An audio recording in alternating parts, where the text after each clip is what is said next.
Hi guys, so in this video we will cover the object position. So this gives you the center point of your object bounds position.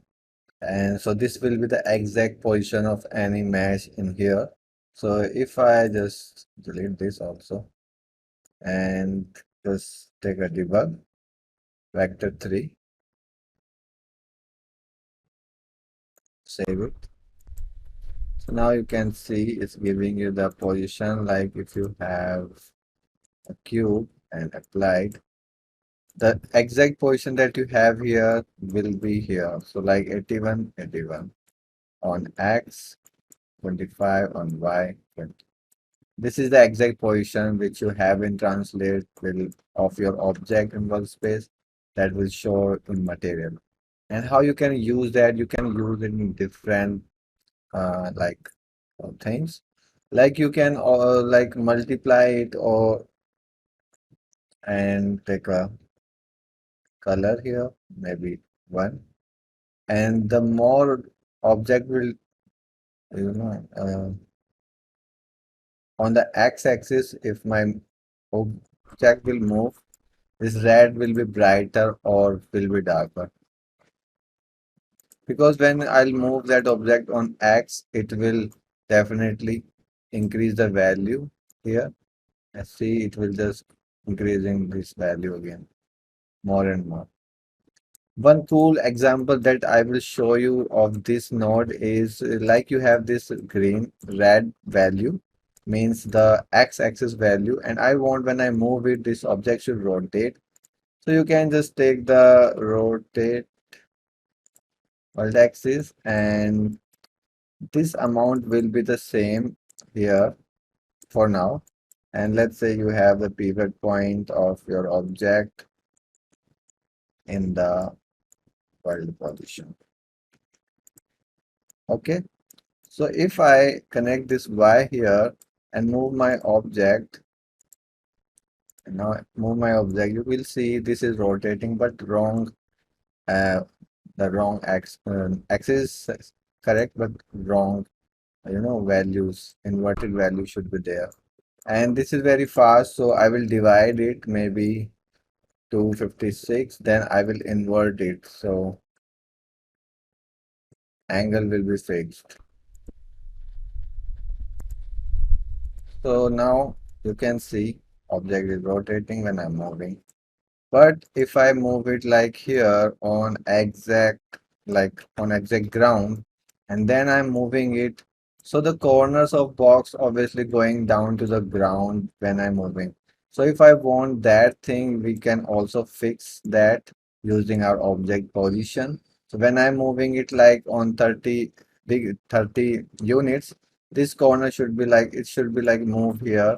Then when I'm moving like this, it should be go down. So you can do that also. So like you have here. So what I'll do, I'll take this same thing, okay, and then I'll take the sine, and then because sine is like up and down, I will also take the absolute, so values will be only positive, and then I will multiply it with the z-axis, and then multiply with a value maybe 10, and then connect it here. So first we will see how this thing works. When I will move my object on X, because of sine, those values will go up and down, and then everything will be positive and multiply with Z, and then multiply with 10 to offset more. Okay, so now if I move it, you can see my object is moving up and down, but this is not the exact value. So I will take just the half of this value. So let's use it this way. First I invert it, then I will use this divide. So this way I can use my separate divide here, and maybe half of that value, because box is rotating, though it should, when it's rotating, this corner is like half distance of the center. So 128. Okay. And let's save this. And now, yeah, it's happening quickly. So now I will add these together.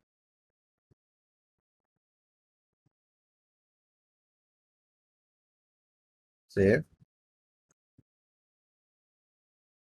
And things happening, but still corner is under the ground, but it fixed almost. So we can just increase the value, maybe double it and save it. So now it fixed. So my box is rotating, but not going under the ground.